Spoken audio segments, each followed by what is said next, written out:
Assalamualaikum warahmatullahi wabarakatuh. Perkenalkan kami di sini dari kelompok yang membuat pengunci 4.0 dengan saya Ahmad Ramadhani, NPM 1917051055 dan rekan saya. Perkenalkan, nama saya Daud Maranatha Purba, NPM 1917051042. Dan saya Adrian Septayoka, NPM 1917051043. Ya, di sini kami akan menjelaskan tentang use case, diagram, activity diagram, sequence diagram, dan kelas diagram dari aplikasi yang akan kami buat. Untuk use case diagram akan dijelaskan oleh rekan saya Daud Maranatha Purba. Dipersilakan. Baiklah, pertama saya akan menjelaskan dari use case diagram sistem pengunci 4.0. Di sini kami menggunakan dua aktor, yaitu ada pengguna dan juga teknisi, di mana pengguna itu bisa melakukan login yang membutuhkan password, kemudian bisa memilih menu pintu, lemari, ataupun laci. Yang untuk mengaksesnya juga kita akan membutuhkan kode kunci, yang kemudian akan meminta kepada microcontroller untuk membuka ataupun mengunci menu yang sudah kita pilih tersebut. Di sini ada juga aktor yang berfungsi dalam pemeliharaan untuk microcontroller. Demikian, yang selanjutnya saya akan serahkan kepada Ahmad Ramadhani. Ya, terima kasih kepada Daud Maranatha Purba atas penjelasannya. Yang kemudian kita akan menjelaskan tentang activity diagram yang akan dijelaskan oleh Adrian Septayoka. Dipersilakan. Ya, jadi saya akan menjelaskan tentang activity diagram dari aplikasi yang kami buat. Yang pertama yaitu user akan melakukan login, lalu diteruskan ke database untuk konfirmasi login. Jika tidak terkonfirmasi, user akan diminta untuk melakukan login ulang. Jika terkonfirmasi, sistem akan menampilkan menu kunci, lalu diteruskan untuk memilih kunci dan user memasukkan kode kunci. Setelah memasukkan kode kunci, database akan mengkonfirmasi kode kunci. Jika tidak terkonfirmasi, user akan dihubungkan untuk memasukkan kode kunci ulang. Jika terkonfirmasi, microcontroller akan mengkonfirmasi jarak. Jika tidak dalam jangkauan, maka sistem akan menampilkan status pintu terakhir dari pintu tersebut. Lalu operasi selesai.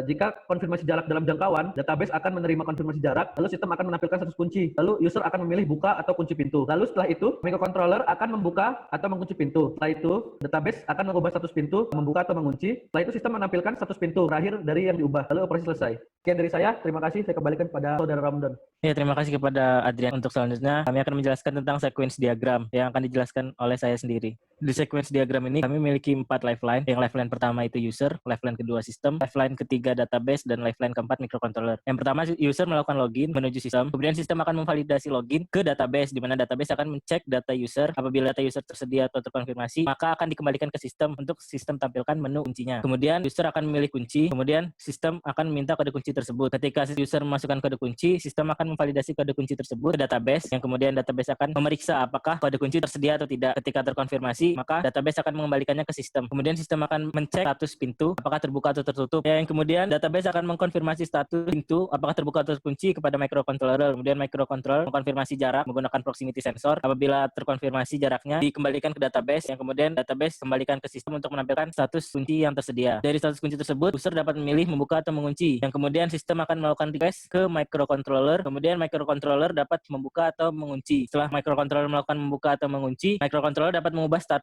ke database. Setelah diubah statusnya, database mengkonfirmasi kepada sistem. Kemudian sistem akan menampilkan status terbaru. Kemudian proses selesai. Nah, sekian untuk sequence diagram. Untuk selanjutnya, kami akan menjelaskan tentang kelas diagram yang akan dijelaskan oleh saudara Daud. Selanjutnya saya akan menjelaskan kelas diagram. Di sini saya akan menjelaskan kelas pertama, yaitu user. User itu memiliki akun, di mana satu user itu hanya memiliki satu akun, yang di dalamnya itu memiliki email dan password. Dan user itu bisa melakukan operasi. Kelas selanjutnya itu ada login, di mana untuk melakukan login kita membutuhkan akun. Yang selanjutnya setelah melakukan login, kita bisa mengakses kelas sistem, di mana kelas sistem itu membutuhkan user information, status pintu, status lemari, status laci, dan dapat melakukan operasi cek status pintu, cek status lemari, dan cek status laci. Yang setelah dari sistem itu kita dapat meminta kelas microcontroller yang membutuhkan kode kunci untuk melakukan operasi membuka pintu, membuka lemari, membuka laci, mengunci pintu, mengunci lemari, dan juga mengunci laci. Baiklah, sekian saya kembalikan kepada Ahmad Ramadhani. Terima kasih pada saudara Daud. Sekian presentasi dari kelompok kami. Lebih dan kurangnya mohon maaf. Wassalamualaikum warahmatullahi wabarakatuh.